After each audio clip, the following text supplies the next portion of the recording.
Hey everybody, welcome back to another reasonable price prediction, the series where we try to figure out where your favorite altcoin could be headed.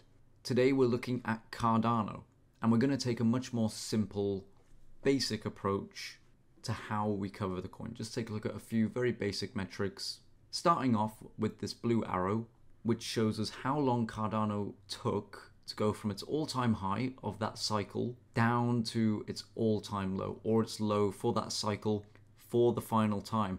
And the final time is important because we can see if we go from this all-time high to this low that Cardano visited in December, end of December 2018, we can obviously see it's a much shorter time frame than what we're talking about here, where we ultimately retested this low for the last time in early 2020, giving us over 2 years of a time frame. And if we take a look at what's happened this cycle so far, we can see Cardano put in its top of $3.2 back in August 2021, and it took 111 weeks to go down to its currently last time of testing this low. And again, if we take a look back, Cardano took 114 weeks last time. So with a variation of 3 weeks over such a long time frame in crypto and things that are inherently uncertain and unpredictable, a 3-week variation over 114 weeks is pretty accurate. You know, that's less than a 1% difference. And now, naturally, like if we take a look, there obviously are differences in what happened over this time. In the shorter term, like we see Cardano puts in its first low, it tests this first low much earlier on than this current cycle. You know, it took Cardano a lot longer to get down to this low, our current cycle, and we moved different ranges from how high we went to back to our lows. And again, we came back to test our low once last cycle, and we even went below it technically on a wick, but it's kind of, looking at the weekly chart, we don't close below, so for me I count that as the low. And here this current cycle we've closed on this line 3 times now. So yeah, there are definitely variations in the cycles. However, over the broad strokes of what's happened in terms of years, they've more or less played out the same.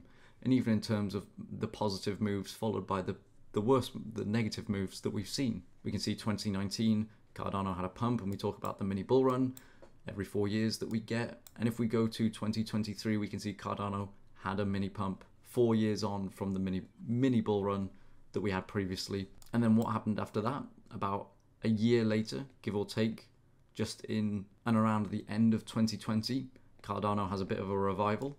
If we go a year later from where we had this pump, it puts us right about 2024. We started pumping in October for Cardano, end of October, mid-October. So again, very similar things. Now again, the one thing that people will contest is the COVID sell-off, whether something like this will happen this time. I think we will have a sell-off of some sorts, but it won't be anywhere near this magnitude. And the reason I say that is because we've had good price movement for a few weeks now, and we've had a bit of a retracement.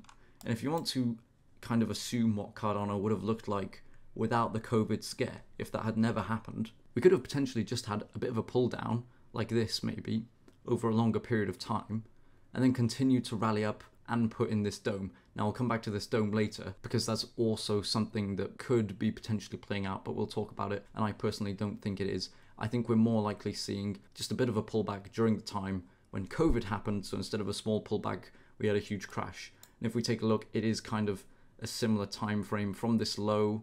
If we go 20 weeks onwards, that's when we put in this high. So potentially we could just be seeing a move up followed by a bit of a pullback. However, one spanner in the works that doesn't really corroborate this 100% is this move didn't take place from touching the low. So we haven't gone down to our low and moved up and had this pullback. Unlike this current cycle where we revisited our low and then had a move up and then had this pullback. So that's one thing that could potentially not be working with you. Another thing that could be working against you with this theory is that 20 weeks from our low, we put in our high. And going to today's time frame, we can see 20 weeks from our last low to 20 weeks into the future, which puts us at the start of March. We can see that's when we're supposedly going to put in our high before a pullback. So it kind of takes this being our pullback way out of line in terms of time frame, and would be more suggestive that this is where we currently are. You know, we have our 20 weeks from our low to our high, and then we have a pullback, which could be potentially what we're seeing. Now, you could argue that it's already happened. This was our pullback, and now we're going into bullish moves, and the bull market support band would sort of support that in a way that we saw last time, where the bull market support band was at like a 70-degree angle moving upwards, and here we are basically at a very similar level. One thing that hasn't happened is we haven't gone below it like we did last time. We are currently still above. We've gotten close to testing it, and we've almost bounced off it, but we've kind of always stayed above. We haven't touched it this year. It also depends whether we break above this bowl. Again, the 60-cent mark is an extremely strong resistance for Cardano right now. And we've been basically trading up and against it for a couple of months now with, of course, this pull down. But we've come back right up to visit it, and some days we're above, some days we're below. Now, going back to initial hypothesis, a reason that would potentially corroborate that is that the move that we had last time, this strong move, this 20-week move period, happened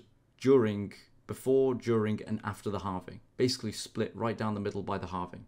And if we take a look at what we're currently seeing, all of this has happened before the halving.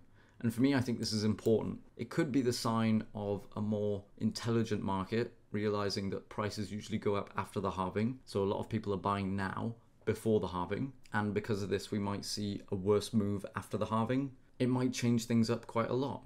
We don't know. This could be something that, again, with big players in the crypto space and a lot more people just switched on now and so aware of these crypto scams that if they are in crypto, they're taking things very seriously, and they've looked at these charts and they see that every time the halving takes place, crypto generally goes up and doesn't drop really back down below where it was at price-wise during the halving.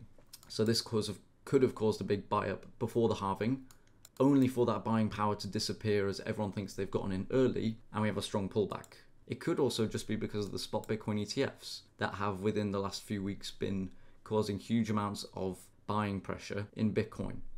Because people are wanting to buy shares in these spot Bitcoin ETFs, the ETFs have to go out and buy Bitcoin the more that people want to buy these shares. And the numbers have been staggering in the amount of people that want to buy it. It's been way above what I personally would have expected. So in general, it's bullish for Cardano. We've seen strong moves before the halving, which is a good sign. And while we still are a long ways away from our all-time high of close to $3, 60 cents is 1/5 of that. And the fact that we've moved from a low of a 15th of our all-time high to now a 1/5 of our all-time high is a good sign. But whether you think this arch is what we're currently seeing, or have seen, excuse me, this arch followed by a rally up, which could be here, is up to you. Or whether you think we're just seeing some sort of a move up followed by a correction, and whether we continue to trade upwards or downwards, who knows? Realistically, it could be something brand new that we've never seen before. And most likely that's probably what's happening. It's some small variation in the cycle that generally over a long period of time will conform to the previous cycles, habits, and trends. But in the moment, as we're looking at it in a shorter time frame, it's totally unique and unpredictable. So just keep that in mind if you're thinking of buying Cardano. Ultimately though, I think, Cardano will do well in the bull run. And in terms of where I think it could go price-wise, I think we could see a very strong move. I would expect returns from all-time highs. And I meant to prefix the video, but I do hold Cardano. I do own the altcoin. So naturally, I will hope and look for ways to find bullish sentiments in the Cardano charts.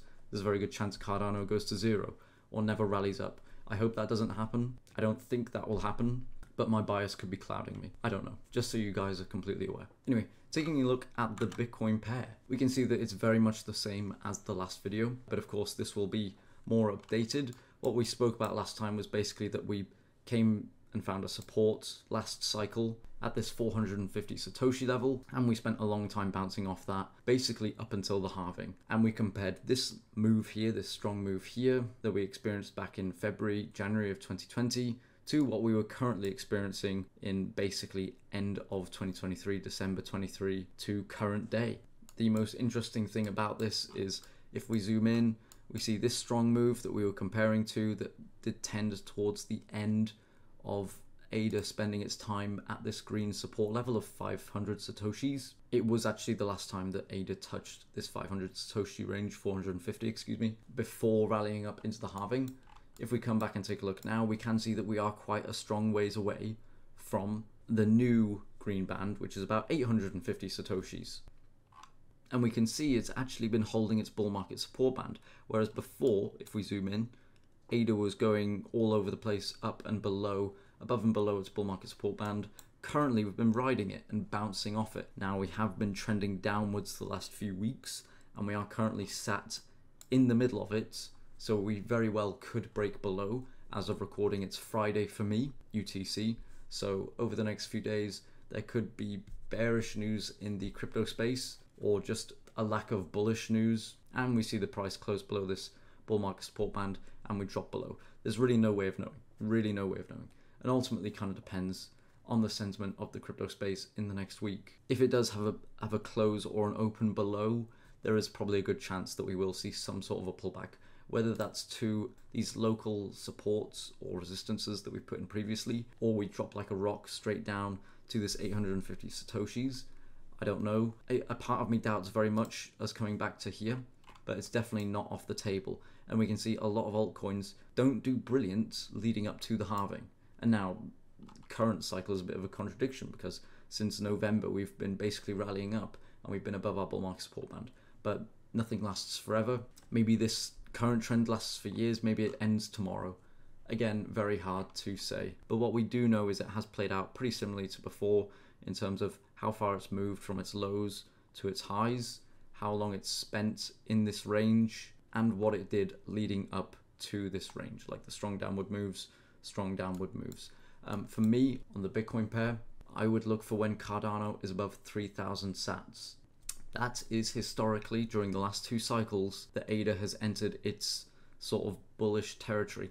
And while each time it broke above this level, it went on to move well above, and it kind of peaks out around 6,000 sats. So it almost doubles from the 3,000 sat levels that we have outlined here. Just maybe be aware that once ADA puts in these levels, it's time to consider selling, or set a time frame that you want to sell by. I know different things work for different investors, but we can see, like, basically when ADA does break above this level, in the week that it first wicked above will go by. In the first cycle, it had peaked out literally 2 weeks later and then collapsed. If you want to do it this time, we can see that ADA wicked above and then dropped immediately the week after by 40% on its Bitcoin pair.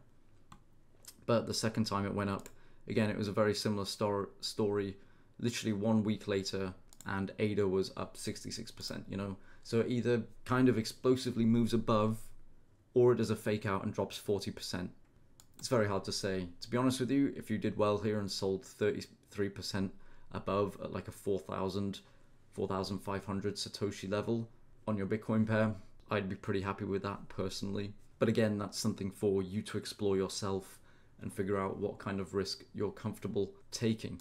I think that about wraps up the video, guys. If you liked the video, leave a like. If you didn't, leave a dislike. Check out FairDesk with the link in the description. It's an exchange where you can buy and trade Cardano, and with their deposit bonuses and low trading fees, it's one of the best places that you can pick up some crypto without having your gains cut into with all these hidden fees and withdrawal fees and all this stuff. Click the video here if you want to check out more of my content, or take the time to comment down below what video you want next, or if there's something you agree or disagree with.